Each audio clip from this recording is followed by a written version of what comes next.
Assalamualaikum warahmatullahi wabarakatuh. Salam sejahtera, Om Swastiastu, Namo Buddhaya, salam kebajikan, Rahayu. Selamat malam Bapak Ibu hadirin sekalian, selamat datang di acara webinar Buku Pendidikan Kemendikbudristek, episode 2, Ngobrol Seru, Buku Panduan Guru, Pembelajaran untuk Fase Fondasi. Yang terhormat Bapak Supriyatno selaku Kepala Pusat Perbukuan, yang kami hormati Bapak Ibu narasumber beserta seluruh peserta webinar yang berbahagia pada hari ini. Perkenalkan, saya Sistia Devi Apriliana selaku moderator yang akan memandu acara webinar pada hari ini dari awal hingga selesai. Tentunya di sini saya tidak sendiri, melainkan ditemani dengan tim teknis pusat perbukuan lainnya. Baik Bapak Ibu, pertama-tama marilah kita panjatkan puji syukur atas kehadirat Tuhan Yang Maha Esa, karena atas rahmat dan hidayahnya, kita semua bisa berkumpul pada acara hari ini dengan keadaan sehat walafiat. Bapak Ibu yang kami hormati, marilah kita menundukkan kepala sejenak, berdoa bersama agar seluruh rangkaian kegiatan pada hari ini dirahmati oleh Allah Subhanahu wa Ta'ala. Berdoa mulai.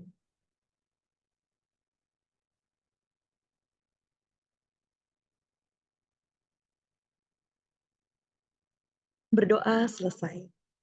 Baik, Bapak Ibu hadirin sekalian, acara webinar kali ini bertujuan untuk yang pertama, memperkenalkan buku pendidikan terbitan Kemendikbudristek.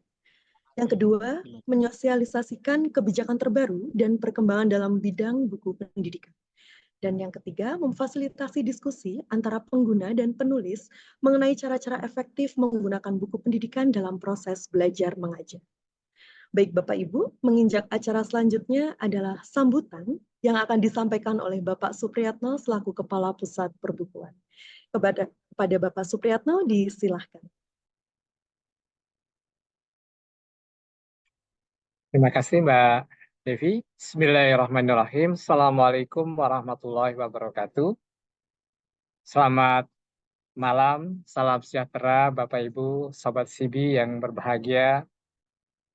Pada kali ini saya sangat mengapresiasi dan terima kasih kepada Ibu Sisilia selaku penulis buku panduan guru pembelajaran untuk fase fondasi, kepada Ibu Rizky Maisura, pengembang CP dan juga tim transisi PAUD SD. Terima kasih atas kehadirannya pada malam hari ini. Perlu kami sampaikan bahwa webinar kali ini adalah webinar untuk episode yang kedua dalam tema buku panduan guru pembelajaran untuk fase fondasi. Buku ini merupakan salah satu dari 6 buku panduan guru untuk jenjang PAUD yang telah terbit dan telah didistribusikan untuk satuan-satuan pendidikan PAUD di seluruh Indonesia. Bapak dan Ibu sekalian, kami berharap webinar kali ini dapat memberikan pembekalan, memberikan pemahaman bagi para guru di jenjang PAUD untuk bisa mengembangkan potensi-potensi fondasi pada anak didik pada usia PAUD. Bapak dan Ibu, kami berharap apa yang nanti akan disampaikan oleh para narasumber, Bu Sisilia dan juga Bu Rizky, akan dapat memberikan pencerahan dan juga kami persilahkan apabila nanti ada hal-hal yang perlu dikonfirmasi untuk bisa langsung disampaikan melalui nanti moderator yang akan mengatur jalannya webinar ini. Bapak dan Ibu sekalian, kami berharap webinar yang diselenggarakan malam hari ini akan bisa bermanfaat dan tidak mengganggu jam-jam tugas Bapak dan Ibu sekalian. Sehingga pemilihan waktu di malam ini memang sengaja kami siasati agar webinar ini bisa diikuti dengan penuh oleh Bapak Ibu para guru pada jenjang PAUD. Bapak dan Ibu sekalian, webinar ini diharapkan dapat selesai pada pukul 9, tidak terlalu malam, karena kami juga memperhatikan ada peserta yang mungkin ada di Indonesia bagian tengah, bahkan di Indonesia bagian timur. Bapak dan Ibu sekalian, selamat mengikuti webinar. Mudah-mudahan akan terus pada episode-episode berikutnya kita akan membahas buku-buku terbitan Pusat Kurikulum BSKAP Kementerian Pendidikan, Kebudayaan, Riset, dan Teknologi yang merupakan buku-buku teks utama dalam implementasi kurikulum Merdeka. Demikian Bapak dan Ibu sekalian apa yang dapat kami sampaikan. Selamat mengikuti webinar. Assalamualaikum warahmatullahi wabarakatuh. Baik, disampaikan terima kasih kepada Bapak Supriyatno selaku Kepala Pusat Perbukuan.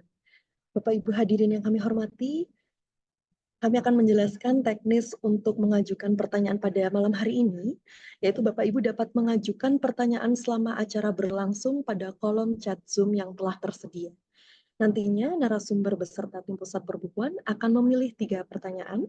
Kami akan membuka maksimal 2 sesi pertanyaan. Di sesi yang pertama, kami akan memilih 3 yang langsung dibacakan dan dijawab oleh narasumber. Kemudian di sesi yang kedua, kami akan memilih secara acak dan bagi Bapak Ibu yang beruntung bisa berkesempatan untuk berbicara secara langsung atau bisa open mic.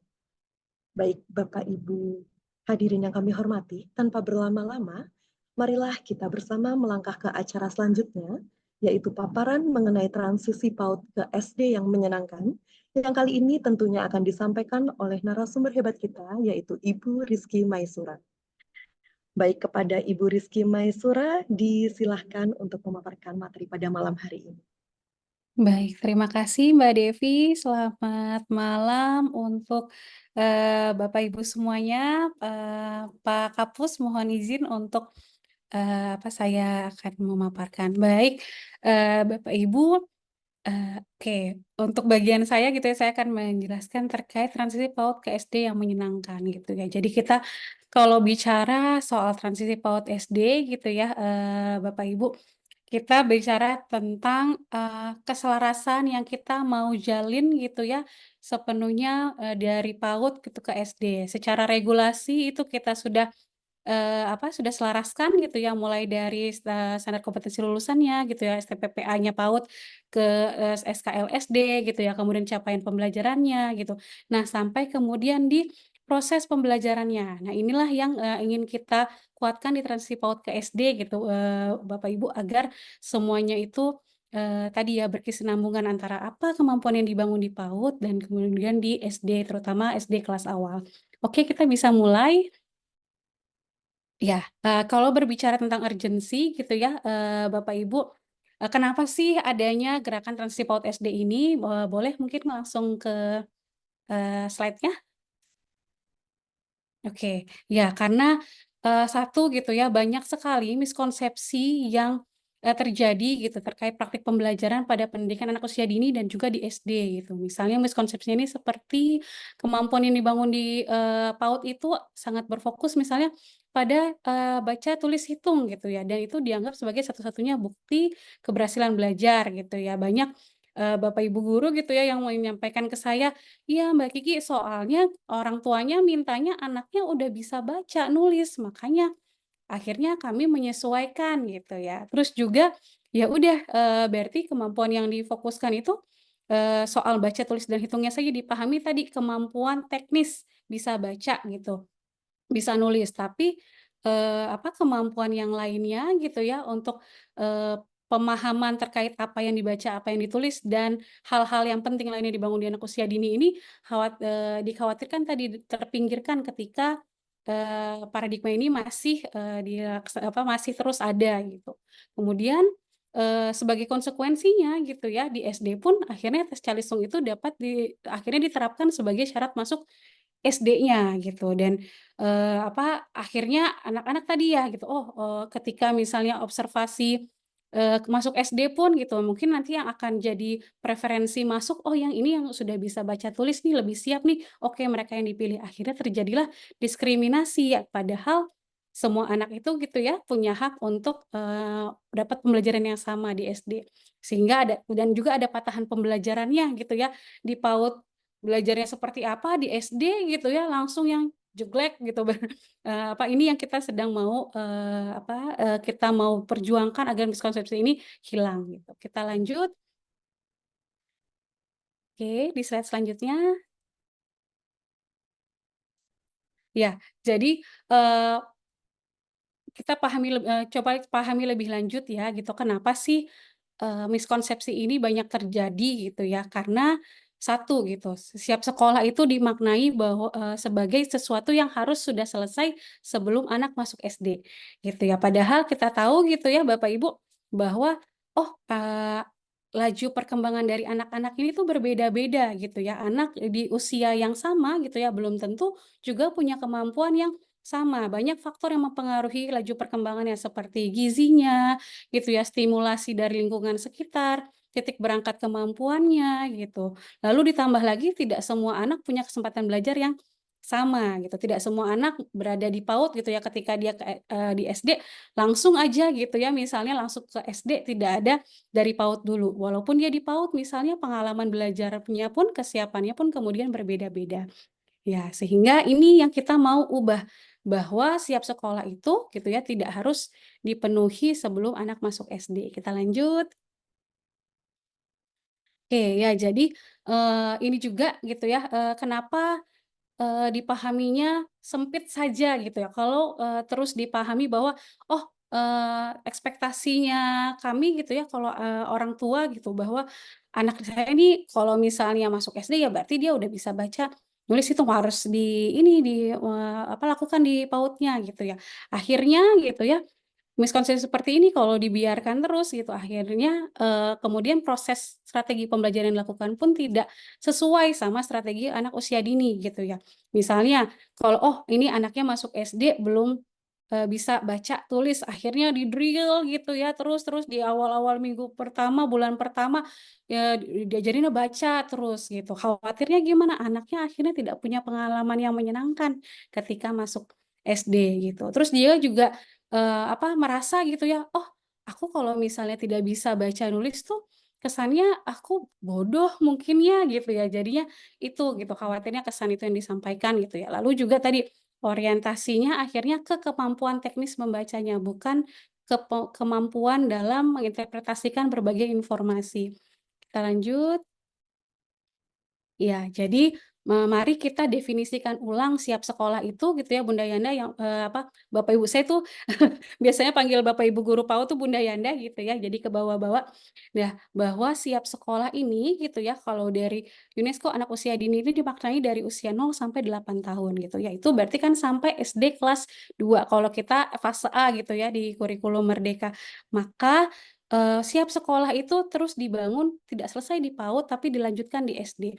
Nah, juga tidak hanya sekedar baca tulis hitung saja, tapi kemampuan-kemampuan yang penting ketika anak itu, berkegiatan belajar, misalnya kemampuan mengelola emosi, kemandiriannya, kemudian kemampuan dalam menyesuaikan diri dengan lingkungan gitu ya, lalu apalagi dari motoriknya gitu. Nah ini gitu ya, mari kita, maknai bersama gitu, kesiapan bersekolah adalah suatu kondisi di mana anak memiliki kemampuan fondasi sebagai pembelajar sepanjang hayat gitu, dan ini dapat dicapainya, dapat dilanjutkan terus, di SD, tidak hanya berhenti di PAUD. Kita lanjut. Iya. Nah, jadi kalau berbicara transisi PAUD SD-nya sendiri ini apa nih Mbak Kiki? Setelah tahu, oke, kesiapan bersekolah itu seperti ini. Intinya tadi ya, adanya kesinambungan antara apa yang dibangun kemampuannya di PAUD dan kemudian di SD. Jadi seperti satu nafas, satu hal yang berkesinambungan. Gitu. Transisinya ini di mana ketika anak proses berpindah dari perannya dari anak PAUD menjadi anak SD gitu ya, mereka tidak merasakan adanya begitu, banyak perbedaan yang membuat mereka tidak nyaman gitu ya ketika bersekolah. Nah itu, itulah, tujuan dari transisi PAUD SD ini. Oke kita lanjut.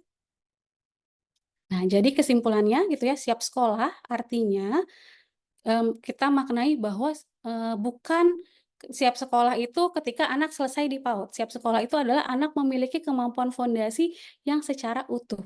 Gitu. Lalu, kemampuan fondasi yang perlu dimiliki tadi ya, tidak hanya terkait calistung saja gitu, termasuk semua hal yang terkait, perkembangannya anak tadi.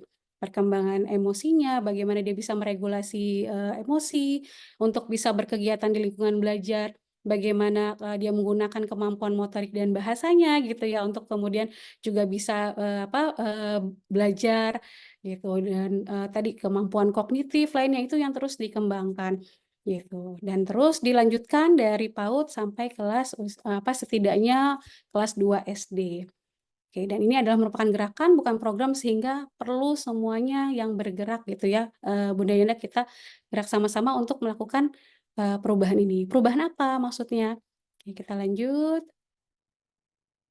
Ya, jadi, oke, nanti kita akan membahas ya, apa itu kemampuan fondasi. Nah, intinya tadi kita perlu mengakhiri miskonsepsi ini gitu ya, kita, bertujuan untuk membuat, transisi PAUD ke SD itu berjalan dengan mulus gitu ya, kemudian kemampuan fondasi ini dibangun secara holistik gitu ya, lalu literasi dan numerasi juga tadi bukan baca, tulis, hitung, tapi yang kita tuju itu adalah kemampuan literasi dan numerasi gitu. Jadi ini juga misalnya tadi kalau untuk di PAUD berarti perubahannya adalah, untuk adanya kesamaan ekspektasi, kesamaan persepsi gitu ya antara, sekolah dan orang tua, antara PAUD dan orang tua bahwa oke yang dibangun kemampuannya di anak ini tidak hanya baca, tulis, hitung, tapi literasi numerasinya dan kemampuan lain secara holistik sehingga waktunya pasti butuh lebih panjang tapi insya Allah lebih berkelanjutan. Gitu. Lalu tadi kesiapan bersekolah ini adalah sebuah proses, bukan hasil. Kita lanjut. Ya. Nah, jadi untuk mendukung tadi hilangnya miskonsepsi, terus menuju apa yang kita harapkan gitu ya, ya ini yang kita mau wujudkan lewat gerakan transisi PAUD SD gitu ya, proses belajarnya di antara PAUD dan SD kelas awal gitu ya, SD fasa itu berkesinambungan dan efektif dalam membangun kemampuan fondasi. Oke, kita lanjut. Nah, jadi, untuk menghilangkan tadi ya miskonsepsi ini, ada 3 target perubahan yang diusung oleh Gerakan Transisi PAUD SD. Yang pertama, menghilangkan tes calistung dari proses penerimaan peserta didik baru di SD. Yang kedua, menerapkan masa perkenalan bagi peserta didik itu yang lebih lama. Kalau, Bunda Yana biasanya di SD kenalnya itu, selama 3 hari gitu ya, ini kita ajukan 2 minggu gitu. Lalu yang ketiga, menerapkan pembelajaran yang membangun 6 kemampuan fondasi anak di PAUD dan di SD. Nah, kalau 1 dan 2 kan ini tugasnya, satuan pendidikan SD gitu ya, Bunda Yana ya. Nah, kalau PAUD berarti yang bisa dilakukan terkait gerakan transisi PAUD SD itu yang ketiganya nih, Bunda Yana, Bapak Ibu, menerapkan pembelajaran yang bagaimana bisa membangun 6 kemampuan fondasi anak di PAUD dan SD. Kita lanjut. Ya, jadi tadi perubahan pertama gitu ya, seluruh ekosistem pendidikan itu memahami bahwa anak itu, eee, untuk dapat calistung gitu ya, terus dibangun di SD dan itu sasarannya lebih ke literasi dan numerasinya gitu. Kemudian, nanti sebenarnya udah lewat ya Bunda Yana ya, MPLS itu, Bunda Yana lakukan tidak hanya untuk perkenalan sekolah saja, tapi mengenal anak melalui asesmen awal, gitu. Jadi kan tadi titik berangkatnya anak nih beda-beda nih gitu ya, untuk guru SD-nya silakan lakukan asesmen awal gitu ya, sedalam-dalamnya untuk melihat penyesuaian kebutuhan pembelajarannya apa, gitu. Lalu melalui target perubahan ini silakan, dampingi gitu ya agar, Bunda Yana ini dapat memfasilitasi pembelajaran yang membangun kemampuan fondasi secara utuh, gitu. Kita lanjut. Ya, jadi ini tadi, melakukan, meniadakan tes calistung, melakukan, asesmen awal gitu ya, kemudian fokus, pembelajarannya adalah kemampuan fondasi, gitu. Oke, kita teruskan. Ya, tadi kemampuan fondasi yang dimaksud tuh apa gitu ya, apakah berbeda sama CP, PAUD nih Mbak Kiki gitu? Sebenarnya kemampuan fondasi itu ya Bunda Yana kita dapat katakan ringkasan intisari dari CP PAUD. Kan tadi ya tidak semua anak itu mengalami pembelajaran, tidak semua anak mengalami PAUD gitu. Jadi untuk guru SD-nya gitu ya, untuk SD-nya kita bilang, "Oke ini loh kemampuan yang dibangun mulai dari PAUD dan perlu diteruskan di SD," gitu. Tapi bagi Bunda Yana gitu ya, kalau yang di PAUD ya cukup berarti dengan bisa membantu anak mencapai CP, maka kemampuan fondasi ini, 6 kemampuan fondasi ini pasti akan terwujud. Ini kemampuan fondasinya kita sebutkan di KPK nomor 32 tentang CP gitu ya, Bunda Yanda, untuk menunjukkan ini loh yang kemampuan yang dibangun di PAUD dan SD. Jadi tadi ya, untuk Bunda Yanda di PAUD silakan lihatnya CP-nya saja gitu. Tapi kalau di SD bisa lihat ini nilai agama dikerti, kematangan emosi, keterampilan sosial bahasa, pemaknaan belajar yang positif, keterampilan motorik, dan juga kematangan kognitif. Oke, kita lanjut. Ya, agar di sini tujuannya anak merasa senang belajar, percaya bahwa dirinya itu bisa gitu. Kalau misalnya berusaha, bisa mengelola emosi, dapat merawat diri, gitu ya. Kemudian paham dari maksud kata gitu, dapat menyimak, dapat memiliki kesadaran bilangan juga. Oke, lanjut. Iya, nah ini di sini cara pandang yang diperlukan berarti ya kalau untuk guru PAUD-nya terutama gitu, cara membangun kemampuan fondasi yang bertahap. Yang pertama ya Bunda Yana bahwa lingkup kemampuan fondasi gitu yang kita sasar itu literasi dan numerasi gitu ya, tidak hanya baca tulis hitung. Lalu sekarang yang kita harapkan Bunda Yana bisa nih punya kemampuan untuk membangun kemampuan fondasi yang bertahap di anak gitu ya, tadi dengan menerapkan capaian pembelajaran PAUD. Oke, kita lanjut. Ya, jadi keterampilan yang perlu dimiliki yang kita harapkan nih ya Bunda Yanda punya gitu ya, yaitu pertama memahami kemampuan fondasi tadi. Nah, berarti kan tadi kalau misalnya di PAUD yang perlu dilakukan adalah memahami apa sih isi capaian pembelajaran PAUD, apa sih yang mau dibangun di PAUD itu yang perlu dipelajarin gitu. Lalu bagaimana cara membangun gitu ya kemampuan yang ada di CP PAUD tersebut gitu. Nah, caranya tadi nih bisa dengan merancang asesmen awalnya gitu ya. Kemudian dari hasil asesmen awal Bunda Yanda gunakan hasil itu gitu ya sebagai cara untuk melakukan penyesuaian pembelajaran gitu. Lalu asesmen juga yang sesuai dari sini. Pertama gitu ya bahwa perlu ada tadi pemahaman terkait capaian pembelajaran, lalu bagaimana membuat alur tujuan pembelajaran yang sesuai gitu ya. Kemudian perencanaan pembelajaran yang bisa membangun kemampuan tersebut. Sehingga misalnya antara ketika membuat perencanaan pembelajaran Bunda Yanda tuh antara tujuan, kegiatan sama asesmennya itu perlu nyambung gitu. Jadi misalnya kalau tujuan pembelajarannya anak dapat merawat lingkungan gitu ya, asesmennya nggak kucuk-kucuk, tiba-tiba anak kemudian menempelkan daun di kertas gitu kan, itu nggak nyambung ya orang, tujuannya merawat lingkungan gitu, berarti asesmennya itu yang perlu menunjukkan bagaimana, anak itu merawat lingkungan gitu, misalnya seperti itu gitu ya. Lalu juga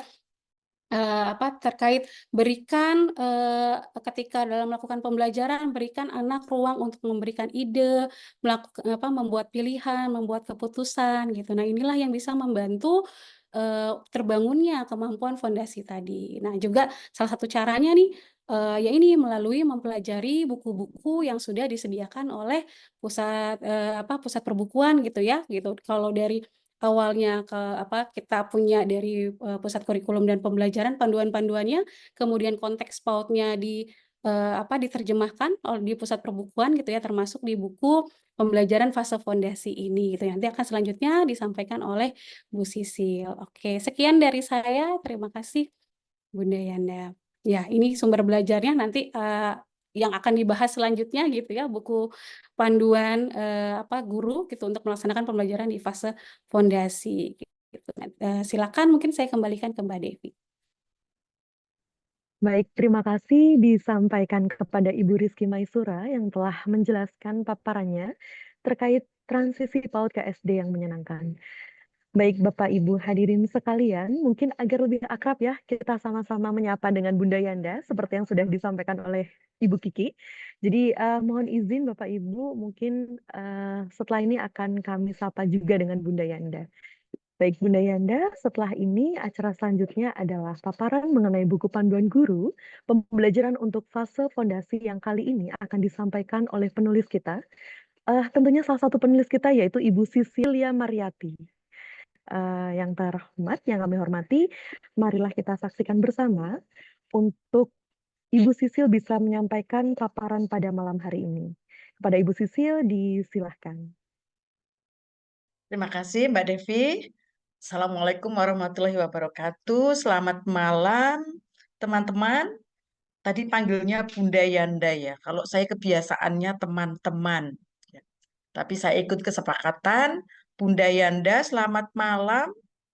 Dan saya tetap yakin bahwa 221 bahkan mungkin nanti akan bertambah terus, masih dalam kondisi penuh semangat ya untuk saling berbagi malam ini. Sebelum saya memulai, izin dulu untuk saya share screen. Oke, apakah sudah cukup nampak Mbak Devi? Mudah-mudahan sudah ya. Saya juga tidak akan berlama-lama, teman-teman, ayah bunda, untuk menggunakan waktu yang diberikan kepada saya untuk sedikit berbicara tentang panduan guru, yang buku yang disebut dengan judul Pembelajaran untuk Fase Fondasi.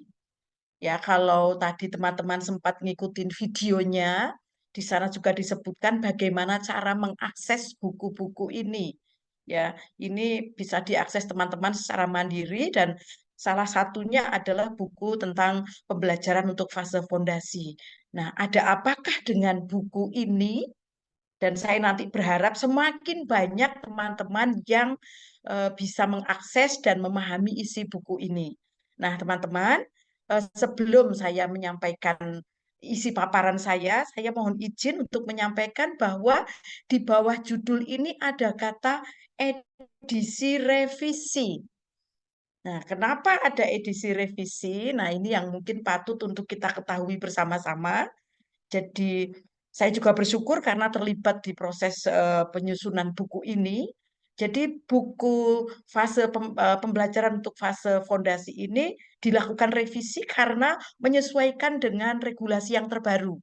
Nah, saya berharap teman-teman juga sudah mengakses regulasi itu, ya, apa yang berbicara tentang CP memang, tetapi kemudian ini mempengaruhi isi buku karena di sana juga seperti yang disampaikan oleh Mbak Kiki tadi, oleh Ibu Kiki, bahwa di buku yang revisi ini, CP yang baru ini eh, juga memuat tentang memasukkan tentang transisi PAUD SD ya.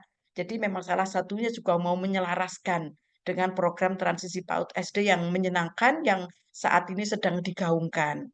Lalu yang jelas di buku ini memang lebih simpel bahasanya, bahasa yang digunakan itu lebih mudah dikunyah ya, lebih mudah kita rasa-rasai, kita pahami dan contoh-contohnya juga lebih banyak. Penjelasan-penjelasannya juga berusaha menguraikan beberapa hal yang itu menjadi kunci dari kurikulum yang sedang kita bangun. Nah, pertanyaan selanjutnya, apa untungnya kita memahami buku ini, kita mengakses buku ini?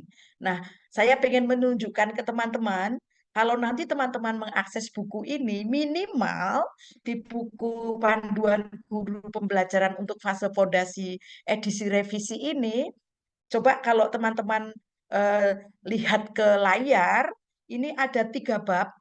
Ya. Bayangkan kalau 3 bab ini kita kuasai, maka dipastikan kita akan mengerti, memahami bagaimana merancang, melakukan proses pembelajaran di PAUD.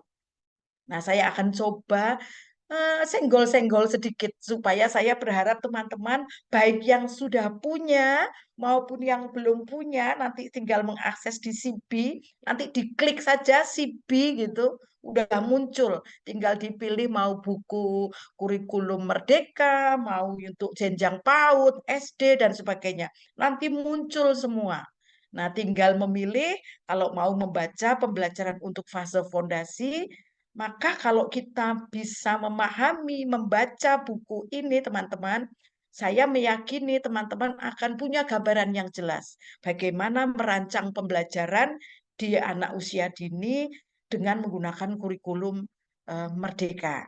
Nah, teman-teman, kita akan mencoba masuk, kita lihat secara singkat, ya, ada apa di buku ini, terutama di bab 1, ya. Di bab 1 itu dikatakan fokus untuk mengembangkan pembelajaran di fase fondasi. Fase fondasi itu apa? Fase fondasi itu adalah fase pertama di antara fase-fase lainnya. Namanya saja fondasi ya. Tadi kalau dikatakan oleh Ibu Kiki, oleh Mbak Kiki, 6 kemampuan fondasi. Bingung lagi deh gitu ya. Jadi 6 kemampuan fondasi itu pertama dibangun di fase fondasi. Usia PAUD 0 sampai 6. Kalau di fase fondasi ini kemampuannya belum tuntas, maka kita punya waktu tambahan di kelas 1 dan kelas 2 untuk mematangkan kemampuan-kemampuan dasar itu. Tadi Bu Kiki mengatakan kalau kemampuan dasar itu tuntas di PAUD, karena kalau di PAUD itu dikelola secara baik, maka kemampuan fondasi itu bisa dibangun. Terus kenapa ada transisi? Karena memang nggak semua anak tuntas, nggak semua anak ikut PAUD. Nah, kalau begitu kita akan fokus ke fase fondasi usia PAUD, ya, usia sebelum masuk SD, sebelum usia 7 tahun. Jadi di buku ini diuraikan tentang di bab 1 tentang bagaimana mengembangkan pembelajaran di fase fondasi. Nah, kata kunci yang mau kita bangun bersama-sama di sini adalah diuraikan pentingnya memberi pengalaman yang menyenangkan. Nah, saya ingat lagu masa kecil yang seharusnya sampai sekarang itu semua guru PAUD, Ayanda, Bunda itu mestinya bisa menyanyikan lagu Taman yang paling indah hanya taman kami. Itu sebenarnya mau menggambarkan bahwa selama anak itu ikut program di fase fondasi, mereka itu selalu mendapat pengalaman yang serba menyenangkan. Tetapi tidak hanya sekedar bersenang-senang. Pengalaman yang menyenangkan itu juga harus bermakna. Mendukung apa? Baru bermakna itu kalau menguatkan seluruh aspek perkembangan anak, ya, yang ada terdiri dari nilai-nilai, pengetahuan dan keterampilan. Artinya nggak hanya fokus pada baca, nulis dan ngitung. Jadi bagaimana itu dibangun melalui kegiatan yang menyenangkan, tapi bermakna. Sehingga kita sering menggaungkan kata bermain itu adalah belajar. Belajar itu bermain. Jadi memang kalau di PAUD itu kita tidak bisa memisahkan antara bermain dengan belajar. Ini adalah dua hal yang eh, nggak bisa dipisah. Udah nyekrup. Kalau mau belajar, suasananya harus menyenangkan. Menyenangkan itu bermain. Ya, orang itu selalu senang kalau diajak bermain. Nah, kita sepakat dengan apa yang dikatakan oleh Ki Hajar Dewantara. Permainan anak itulah pendidikan. Jadi, kalau kita mau mengembangkan pembelajaran, harus dipastikan membangun pengalaman yang menyenangkan dan bermakna. Baru bermakna kalau itu membangun seluruh kemampuan anak. Fokus pada tumbuh dan berkembangnya. Dilakukan tahap per tahap. Nanti kalau ngomongin RPP-nya akan ketemu tuh. Ya. Itu adalah hal pertama. Nanti kalau teman-teman membaca akan lebih menemukan lagi yang lebih dalam. Karena penjelasannya cukup luas, contoh-contohnya cukup banyak. Lalu, ketika kita mengembangkan pembelajaran di fase fondasi, ya, ketika kita melakukan proses pembelajaran, semua lembaga diperbolehkan, satuan-satuan diperbolehkan memilih model pembelajaran yang paling dipahami. Kalau orang Jawa bilang itu nggak rubuh-rubuh gedang, nggak ikut-ikutan. Tapi kita boleh memilih model pembelajaran apapun untuk menguatkan capaian pembelajaran selama anak-anak di fase fondasi. Tapi ada batasannya. Kita harus berani pastikan bahwa model yang kita pakai itu sangat sesuai dengan prinsip-prinsip pembelajaran. Prinsip-prinsip pembelajarannya apa saja, Bu Sisil? Yuk baca bukunya. Ayo lihat contoh-contohnya. Itu saya ingat di setiap prinsip itu, di sebelah kiri prinsipnya apa, di sebelah kanan sudah dituliskan implementasinya, contoh-contohnya itu seperti apa. Sehingga kita juga bisa merefleksikan, Karena sering bertanya, Bu Sisil berarti nggak boleh klasikal ya? Bukan soal boleh atau tidak boleh, tetapi apakah itu memenuhi standar, memenuhi syarat yang sesuai dengan prinsip-prinsip pembelajaran untuk anak usia dini. Nah, yang selanjutnya teman-teman, kalau sudah ngerti ya bahwa untuk mengembangkan pembelajaran kita itu ngerti bahwa anak-anak perlu dikasih pengalaman yang menyenangkan dan bermakna. Lalu nomor 2, harus memperhatikan prinsip-prinsip yang pembelajaran yang harus dibangun di anak usia dini. Ini yang ketiga nih yang harus diperhatikan. Ketika kita merancang pembelajaran, kita mengelola pembelajaran, harus dipastikan mengacu pada struktur kurikulum yang diberlakukan. Apa saja itu? Nah, ini juga diuraikan secara detail. Kalau baca ini, mudah-mudahan nanti di komunitas belajarnya, entah komunitas belajar di sekolah, komunitas belajar di lingkup kecamatan, misalnya, atau di lingkup yang lebih besar, minimal kita punya gambaran. Struktur kurikulum itu yang sekarang ini seperti apa? Ya, di mana memuat yang namanya pembelajaran intrakurikuler. Kalau intrakurikuler itu mau menguatkan CP. Yang seperti apa? Di buku diuraikan sangat detail. Lalu ada proyek penguatan profil pelajar Pancasila. Seperti apa? Apa yang mau dikuatkan? Oh, profil pelajar Pancasilanya. Apa bedanya dengan intrakurikuler? Di sana bisa teman-teman bisa melihat satu persatu. Apa bedanya?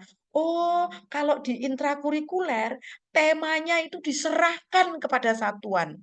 Apa yang paling kontekstual, apa yang paling menarik, apa yang sedang insidentil, sedang sedang misalnya lagi musim buah rambutan. Oh, aku juga bisa mengambil topik. Oh, anak-anak menemukan semut. Mungkin semut itu bisa menjadi topik besar untuk membangun CP dalam kurun waktu tertentu.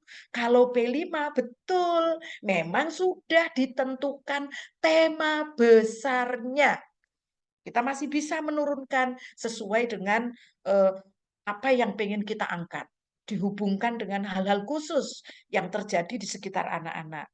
Lalu yang ketiga ada ekstrakurikuler yang walaupun ini tidak menjadi sebuah kewajiban, tetapi satuan boleh melakukan ini. Tujuannya untuk apa? Untuk membangun semakin kuatnya kemampuan anak yang holistik tadi, gitu ya. Semakin banyak stimulasinya yang bermakna tentu saja.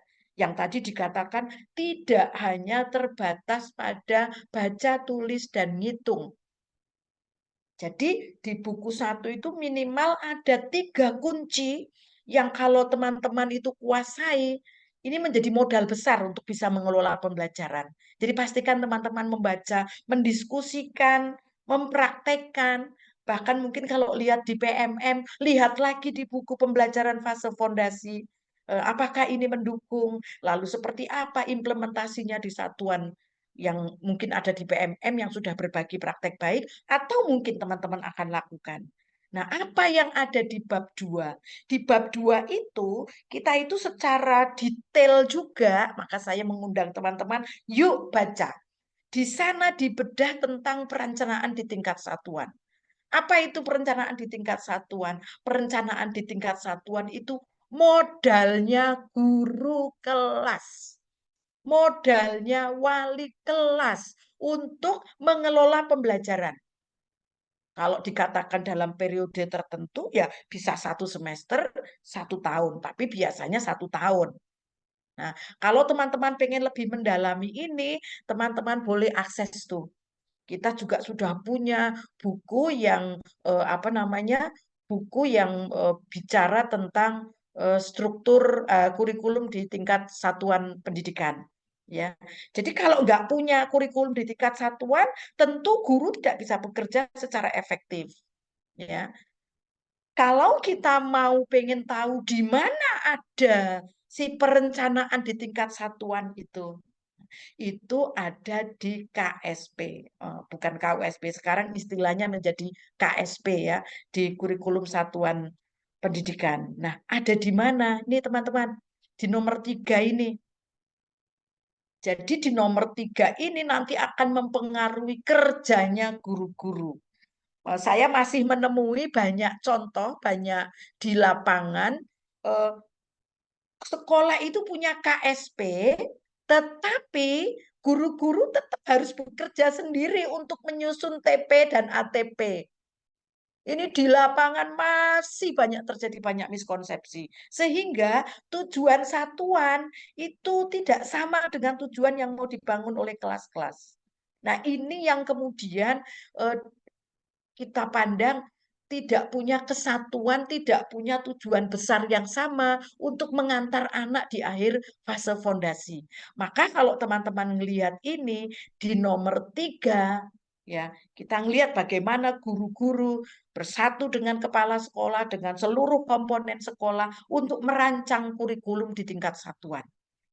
Lalu kemudian menyusun perencanaan itu digunakan sebagai acuan. Nah, kalau melihat ini teman-teman, oh sayangnya saya nggak bisa lihat di chat room ya. Ini kalau kita ngelihat ini, nomor 1, 2, 3 itu sudah otomatis tanggung jawabnya lembaga. Tanggung jawabnya satuan. Jadi nanti kalau saya itu mendampingi guru-guru di workshop-workshop, di seminar, saya selalu bilang, nanti tugasnya guru itu tinggal menggotong, menggendong, atau apalagi menyebarkan, mengelola ketika teman-teman merancang pembelajaran. Jadi sudah tidak membuat TP lagi, tidak merancang ATP lagi, semua ngambil yang ada di KSP. Sehingga ketika teman-teman merancang pembelajaran dari waktu ke waktu, dari hari ke hari, Anda tinggal ngambil TP apa yang mau dibangun, lalu kegiatan apa yang bisa mendukung ketercapaian CP. Lalu asesmen apa yang akan kita gunakan. Nah, ini cuma contoh nih. Kalau kita sudah punya seperti ini, nanti guru kelas itu tinggal ngambil mana TP yang mau dibangun sepanjang kurun waktu tertentu ya misalnya. Tapi saya tidak akan membedah ini ya. Nah, kemudian teman-teman kita akan naik ke bab 3. Di bab 3 ini teman-teman, ini lebih detail lagi. Apa yang dibahas di sini? Kalau teman-teman melihat ya, kalau teman-teman melihat gambar di samping, ini sebenarnya sudah menyampaikan tentang apa saja alurnya, bagaimana ketika kita merancang pembelajaran di satuan, di kelas, dan kemudian berakhir dengan membuat pelaporan hasil belajar. Nah, ngomong apa nih di bab 3? Dan ini menarik banget karena contoh-contohnya, uraiannya itu sangat jelas, sangat simpel, dan ini cukup membantu menjawab miskonsepsi-miskonsepsi yang selama ini sering menjadi keraguan, perdebatan, karena rasanya itu nggak salah misalnya. Nah, nanti kita akan, kalau teman-teman punya waktu untuk melihat di sana banyak sekali pernyataan-pernyataan yang membantu kita menghilangkan miskonsepsi-miskonsepsi yang selama ini terjadi. Nah, kalau kita melihat di bab 3, maka kita akan menguatkan lagi pemahaman kita bahwa ketika kita merancang pembelajaran di tingkat kelas, nggak ada lagi guru yang nyusun TP atau ATP. Semua sudah selesai di perencanaan tingkat satuan. Ya, jadi guru kelas itu kiblatnya harus ke KSP, terutama di pengorganisasian pembelajaran. Di sana sudah dirumuskan, sudah disepakati bersama-sama sesuai dengan visi misinya sekolah. Saya punya teman itu di Lampung, dia visinya itu pengen membangun anak-anak yang paham dengan keragaman, paham dengan perbedaan satu sama lain, dan akhirnya bisa menerima perbedaan itu. Tentu rancangan pembelajarannya akan sangat diwarnai dengan nilai-nilai yang pendirinya bangun. maka guru-guru kelas akan merujuk pada semangatnya visi misinya lembaga dalam bentuk TP yang sudah dialurkan, yang kemudian dibawa, kalau aku bilang digotong, digendong oleh guru kelas dalam kurun waktu tertentu. Jadi jangan membuat RPP dengan membuat TP sendiri-sendiri, gitu. Ya. Lalu yang kedua, kalau teman-teman menyusun rancangan pembelajaran, menyusun perencanaan pembelajaran, ada yang namanya standar minimal, ya. Ada yang namanya komponen yang harus ada di situ kalau kita merasa belum bisa merancang pembelajaran perencanaan yang lebih detail, ya. Minimal harus ada TP-nya. TP-nya tadi ngambil dari mana? Dari tingkat satuan, terutama di pengorganisasian pembelajaran. Maka saya mengundang para kepala sekolah nih, yuk KSP-nya dibuka, gitu ya. Mana yang harus diedarkan ke guru-guru kelas, mana yang harus diinformasikan. Jadi TP-nya harus ada, lalu kegiatan pembelajarannya itu apa yang Anda pilih supaya TP-nya itu tercapai. Ya, ini penting untuk dipahami bersama. Supaya TP-nya itu tercapai, kegiatan apa yang bisa kita rancang. Tapi kalau anak-anak tidak melakukan kegiatan yang kita sudah siapkan, karena mungkin punya minat tersendiri yang kemudian disebut sebagai menghargai keragaman, ya, diferensiasinya, prosesnya itu tidak sama, nggak apa-apa. Gurunya fokus ke TP-nya. Nah, komponen yang ketiga adalah rencana asesmen. Kenapa harus membuat rencana asesmen? Karena kita harus tahu nih, apa yang bisa kita gunakan untuk melihat TP itu sudah tercapai atau belum. Maka kita harus menentukan dulu perilaku yang bisa diamati. Kalau saya ingin anak memahami konsep misalnya 5, maka apa perilaku yang diharapkan muncul? Oh, anak menunjuk benda terus ngomong, menyebutkan, menghitung 1, 2, 3, 4, 5. Atau anak mengambil benda sejumlah yang kita sebutkan, atau sejumlah yang dia maksudkan. Itu adalah bentuk-bentuk yang kemudian disebut sebagai indikator. Nah, rencana asesmennya itu perilaku yang teramati itu apa saja. Jadi sebenarnya tugas guru tuh, kalau saya tidak mau mengatakan bahwa lebih ringan, ya tidak, tetapi seandainya KSP itu betul-betul dimanfaatkan, sebenarnya tugas guru itu hanya merancang kegiatan pembelajaran dan melihat perilaku yang diharapkan teramati muncul yang menunjukkan bahwa kemampuan itu sudah dikuasai itu apa. Jadi lebih lebih lebih singkat sebenarnya pekerjaan guru, gitu ya. Semakin tinggi kematangan teman-teman memahami perencanaan, maka tentu saja perencanaan yang dituangkan di dalam RPP itu menjadi lebih beragam. Ya, ini bukan soal 10 lembarnya atau 5 lembarnya ataukah hanya 1 lembarnya, tapi lebih pada 1, memuat komponen esensial atau tidak. 2, mendukung pekerjaan guru untuk menguatkan TP atau tidak. Maka kita boleh memilih apakah mau menggunakan RPP atau modul ajar. Ya, sehingga setiap lembaga itu berproses, ya. Lembaga-lembaga yang sudah cukup memahami, sudah cukup menguasai, dapat saja menggunakan modul ajar karena modul ajar itu lebih lengkap, lebih detail isinya. Nah, kemudian kalau kita mau melakukan penguatan pembelajaran, kita bisa merancang kegiatan yang lebih beragam, ya, supaya apa? Peluangnya lebih besar, ya. Nggak hanya satu hal saja yang disiapkan, nggak hanya satu kegiatan dengan material yang sangat miskin. Saya sering melihat, ya, anak-anak itu terkunci karena hanya disiapkan satu kegiatan dengan material yang sangat sedikit. Kalau anak diberikan kesempatan untuk memilih, sebenarnya selain membangun banyak kecerdasan yang lain, sebenarnya anak-anak itu punya peluang lebih banyak untuk menguatkan tujuan pembelajaran. Ya, maka kegiatannya itu boleh lebih beragam. Ya, nah, yang harus teman-teman perhatikan dan nanti saya sarankan habis ini langsung cepat dilihat itu di CB ya, tinggal klik SIBI gitu. Tinggal diklik saja, di sana ada diuraikan secara detail bahwa memang penataan lingkungan yang menarik tentu saja ya, yang membuat anak ingin datang, mengundang anak untuk datang dan melihat, dan juga kemampuan guru melakukan interaksi dengan peserta didik itu punya peran besar untuk menguatkan TP. Jadi kelas-kelas yang hidup, nggak garing, dari Senin sampai Sabtu gitu-gitu aja. Bahkan kalau saya bilang bisa saja kegiatan main besok itu bisa berubah karena melihat dinamika anak pada hari ini.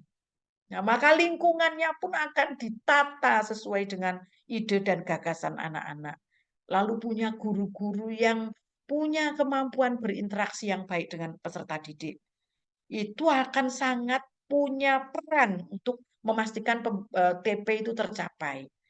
Nah, cukup nggak sih lingkungan yang bagus, guru yang sayang, guru yang punya eye contact bagus, guru yang selalu hadir, ya, nggak sambil mengerjakan administrasi, nggak sambil belanja online, atau bahkan mungkin ngobrol dengan teman yang lain.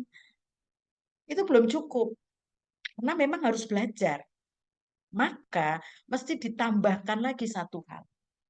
Guru-guru harus belajar meningkatkan kemampuan memberi pertanyaan terbuka. Kenapa? Itu yang sesungguhnya akan membangun budaya anak berpikir kritis. Menurut kamu, apa ya yang bisa ditambahkan supaya angka 5 yang kamu buat dari kayu-kayu ini bisa lebih besar? Nah, tentu pengalaman bermainnya akan bertambah. Tentu pengetahuannya akan bertambah. Supaya anak-anak terbiasa mengambil tindakan kreatif. Mereka menjadi lebih komunikatif. Dan yang jelas, lebih terbiasa bekerja sama. Nah, ini slide terakhir saya. Di bab 3 kita bicara tentang bagaimana asesmen itu sama sekali tidak bisa dipisahkan dari proses pembelajaran. Sering banget guru-guru itu melakukan asesmen setelah pembelajaran selesai. Ya, diberi tes. Nah, ini adalah kesalahan-kesalahan yang mungkin terjadi dalam waktu yang cukup lama. Anda harus tahu, kita semua, ayah bunda harus tahu bahwa asesmen itu tidak bisa terpisah dari proses pembelajaran. Maka tadi perlu interaksi, perlu yang namanya kehadiran guru untuk melakukan observasi mendalam, supaya bisa mengumpulkan data-data yang otentik. Nah, kalau sudah seperti ini, maka ini menjadi momen yang baik untuk teman-teman menyusun laporan hasil belajar, rapot kita sering menyebutnya. Ya, itu berangkat dari data-data otentik yang sudah kita kumpulkan, terutama di asesmen sumatifnya, bukan formatifnya. Karena formatif itu dilakukan dalam rangka memperbaiki kualitas pembelajaran yang tadi saya sampaikan. Bisa saja pembelajaran besok pagi itu tergantung pada dinamika yang terjadi hari ini. Kegiatannya bisa berubah, atau bisa ditingkatkan lagi kualitasnya, tapi menggunakan TP yang sama pada kurun waktu tertentu. Anggaplah 1 bulan atau 3 minggu ya teman-teman ya. Nah, laporan hasil belajar ini tentu sangat berguna untuk orang tua dan peserta didik untuk lebih menguatkan TP-nya anak-anak. Teman-teman juga bisa mengakses informasi tentang laporan hasil belajar anak ini di buku panduan laporan hasil belajar di Satuan Pendidikan Anak Usia Dini. Nah, bisa dibayangkan teman-teman, kalau teman-teman menguasai, memahami isi buku ini, ya, saya bisa pastikan teman-teman akan lebih terampil mengelola kurikulum, lebih paham membawa anak-anak pada proses penguatan CP di fase fondasi. Kalau tadi dikatakan oleh Mbak Kiki ya, kalau pengen tahu 6 kemampuan fondasi itu kalau di PAUD dibangunnya caranya bagaimana?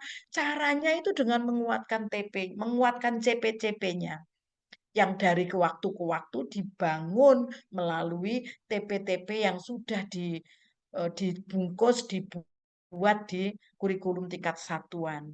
Nah, Mbak Devi, saya pikir itu yang saya bisa sampaikan. Mudah-mudahan ini menjadi pemantik Mbak Devi untuk teman-teman. Memang benar tuh yang diomongin Bu Sisil gitu. Besok aku mau download mau baca gitu. Sehingga nanti lama-lama di komunitas belajarnya itu Mbak Devi semakin banyak diskusi yang rame tuh Mbak Kiki ya. Kok kemarin aku lihat di sini kayak gini. Ini kok di buku yang ditulis oleh oleh Pusbu kok seperti ini misalnya. Maka nanti belajarnya di komunitas-komunitas itu akan lebih hidup lagi. Terima kasih teman-teman. Saya kembalikan lagi ke Mbak Devi. Assalamualaikum warahmatullahi wabarakatuh. Shalom. Warahmatullahi wabarakatuh. Baik, terima kasih banyak disampaikan kepada Ibu Sisilia yang telah memaparkan pemaparan pada malam hari ini ya. Wah, luar biasa sekali karena cukup detail, jelas, dan diringkas. Semoga Bapak Ibu juga bisa memahami ya setelah dipaparkannya pemaparan pada malam hari ini dari Ibu Sisil terkait buku pembelajaran pada fase fondasi. Nah, terima kasih banyak disampaikan kepada dua narasumber kita yang hebat pada malam hari ini. Nah, mohon izin Bapak Ibu, ketika setelah ini nanti akan kita masuk ke sesi tanya jawab, mohon berkenan Bapak Ibu bisa mengisi link yang sudah kami share sebelumnya, yaitu di jejak pendapat kebutuhan buku PAUD, begitu ya, buku pendidikan PAUD Bapak Ibu. Kemudian ada lagi yang setelah ini akan kami share, yaitu tautan pengisian umpan balik dan data untuk sertifikat. Jadi untuk sertifikat ini Bapak Ibu bisa langsung mengisi link yang akan kami share setelah ini dan nantinya akan kami kirimkan melalui email yang telah Bapak Ibu share juga kepada kami. Begitu Bapak Ibu.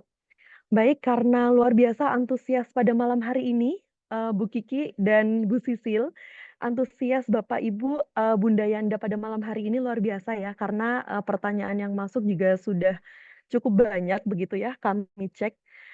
Jadi untuk sesi pertama pada malam hari ini, kami akan buka 3 sesi, mohon maaf, 3 penanya terlebih dahulu ya Bapak Ibu, yang telah kami pilih, dan bisa langsung dijawab oleh narasumber hebat kita pada malam hari ini, yaitu Ibu Kiki dan juga Ibu Sisil. Baik, untuk pertanyaan pertama, di sini pertanyaannya bisa langsung saya bacakan, yaitu bagaimana cara kita sebagai pendidik menumbuhkan minat baca anak sejak dini? Kemudian mohon izin ya, berkenan Ibu Sisil mungkin ya yang bisa menjawab pertanyaan pada yang pertama ini, bagaimana cara kita sebagai pendidik menumbuhkan minat baca anak sejak dini. Kemudian pertanyaan kedua, mohon izin ini akan kami sampaikan ketiga pertanyaan terlebih dahulu dan untuk disiapkan untuk narasumber bisa menjawab begitu ya Bapak Ibu ya. Kemudian pertanyaan kedua, terkait transisi PAUD ke SD yang menyenangkan, terjadi ketidakselarasan di lapangan. PAUD sudah melaksanakan, tapi SD belum. Bagaimana cara agar semua regulasinya selaras, dan bagaimana agar gerakan transisi PAUD ke SD ini menjadi sebuah gerakan yang dijalankan dengan baik. Kemudian pertanyaan ketiga, bagaimana dengan siswa yang berkebutuhan khusus? Apakah dapat menggunakan capaian yang sama dengan yang ada di kurikulum Merdeka? Baik, untuk pertanyaan pertama bisa dijawab terlebih dahulu oleh Ibu Sisil. Pertanyaan kedua bisa disiapkan jawabannya oleh Ibu Kiki. Dan pertanyaan ketiga akan dijawab oleh Ibu Kiki dan boleh dilengkapi oleh Ibu Sisil. Untuk pertanyaan pertama kepada Ibu Sisil, disilahkan cara Ya, kita sebagai pendidik nih Bu, menumbuhkan minat baca anak sejak dini. terima kasih teman-teman untuk pertanyaannya. Yang pertama, pastikan lingkungan yang kita bangun itu kaya dengan pengalaman yang berkaitan dengan buku. Ya, jadi kita punya pojok buku, pojok baca, lalu mungkin pembelajaran yang kita rancang itu juga buku, lalu misalnya mengajak anak-anak membuat buku. Kalau saya sering gitu, Mbak Devi, saya itu ngajak orang tua ngumpul-ngumpulin majalah-majalah bekas, lalu ngumpulin gunting-guntingin gambar yang sesuai topik. Kalau ada kendaraan-kendaraan jadiin satu. Nah, anak-anak tuh bisa bikin buku sendiri tentang buku tentang kendaraan itu ditempel-tempel di situ, mobil, truk gitu. Jadi anak-anak itu kaya dengan pengalaman yang terkait dengan buku. Jadi sekolah kita itu harus kaya dengan buku. Dukungan pemerintah banyak banget, Mbak Devi. Ada dana BOP yang boleh digunakan untuk membeli buku. Lalu yang jangan lupa lagi, Mbak Devi dan teman-teman, Yanda, Bunda, kalau teman-teman klik di CB, itu di sana banyak disediakan buku cerita, Mbak Devi. Bahkan guru-guru saya di sekolah pakai itu, Mbak. Kenapa? Bukunya simple, eh, kemudian tulisannya sedikit, gambarnya gede dan menarik karena colorful. Jadi kalau teman-teman nggak punya cukup eh, akses untuk mendapatkan buku-buku yang bagus, download aja tuh, baca saja tuh di situ. Bahkan mungkin bisa di-share ke orang tua, Mbak Devi, linknya atau buku yang sudah diunduh itu di-share di kelompok-kelompok WA grup orang tua. Supaya apa? Anak pengalaman membaca buku, berinteraksi dengan buku itu tidak hanya terjadi di satuan, tapi juga di rumah. Ya, itu mungkin satu masukan dari saya untuk teman-teman. Terima kasih banyak Bu Sisil atas jawaban untuk pertanyaan pertama, begitu ya. Betul tadi yang disampaikan oleh Bu Sisil, yaitu kaya akan buku. Jadi, eh, Bapak Ibu Guru, Bunda Yanda, sangat disarankan sekali untuk tetap memperkaya buku, entah itu buku yang disarankan tadi ya, bisa buku-buku memanfaatkan buku dari bekas dan segala macamnya. Kemudian yang kedua, kami memang mempunyai link CD begitu ya, Bunda Yanda, yang bisa diakses dimanapun, kapanpun, dan tentunya secara gratis. Baik, mungkin kita bisa lanjut ke pertanyaan kedua ya, yang akan dijawab oleh Ibu Kiki. Kepada Ibu Kiki, disilahkan. Terima kasih Mbak Devi. Terima kasih Bunda Yanda pertanyaannya juga.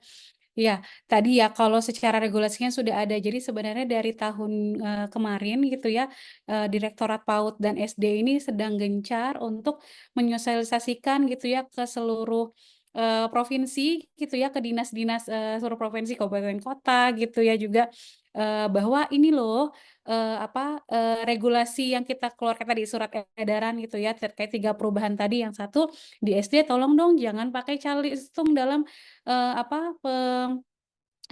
dalam penerimaan peserta didik barunya gitu ya, baik di negeri maupun di swasta gitu. Lalu tadi lakukan MPLS-nya itu waktunya lebih panjang gitu ya, untuk kemudian ada waktu guru melakukan asesmen awal gitu.